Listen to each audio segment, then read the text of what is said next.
dari mana dalil aturan tutup kedai di bulan Ramadan?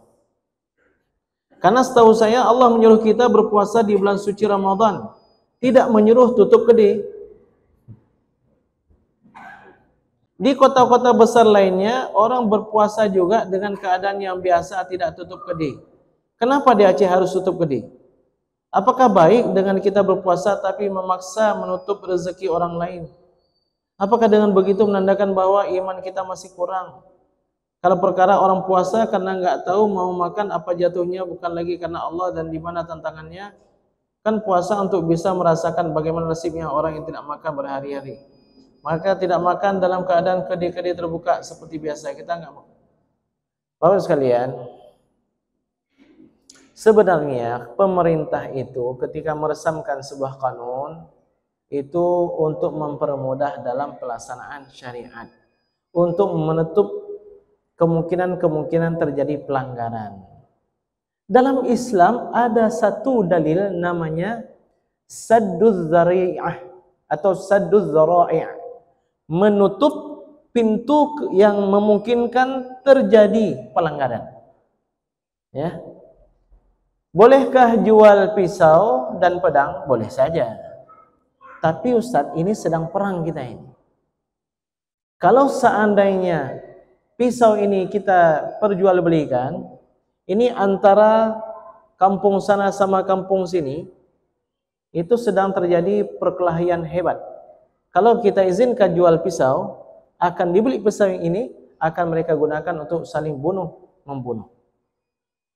Maka dalam syariat Islam, kalau ada kemungkinan terbawa ke sana, ditutup. Saddun artinya menutup, az-zari'ah wasilah yang membawa kepada kemaksiatan. Kalau seandainya di bulan suci Ramadan kedai-kedai enggak ditutup, yang pertama orang kedai enggak ke masjid. Yang kedua, akan banyak dari warga kita yang berbelanja enggak ke masjid. Ustadz, ini kan namanya tantangan. Indahnya ibadah itu kan karena ada tantangan. Betul. Tapi ini juga tantangan bagi pemerintah.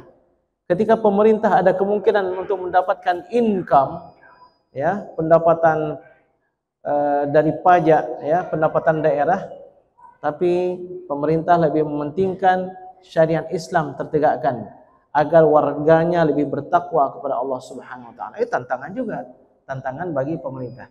Jadi dari sudut mana kita melihatnya? Kalau dari sudut husnuzon kita kepada pemerintah, kita akan dapat memahami. Tapi kalau kita memandangnya dengan pandangan su'uzon terhadap pemerintah, kita akan jatuh ke dalam perkara-perkara yang tidak baik, mengkritik, mengucapkan perkataan-perkataan yang tidak selayaknya, dan mungkin akan mempersalahkan sana sini dan seterusnya. Dan perlu diingat bahwa ini ada kebaikannya, mengajak masyarakat, yuk kita seragam semuanya, pergi ke masjid, hidupkan bulan suci Ramadan. Karena dengan kita hidupkan, berarti kita bertakwa kepada Allah, takut kepada Allah Subhanahu wa taala. Tapi jangan takut pada pemerintah. Dan kalau kita takut kepada Allah Subhanahu wa taala, itu termasuk di antara kunci rezeki.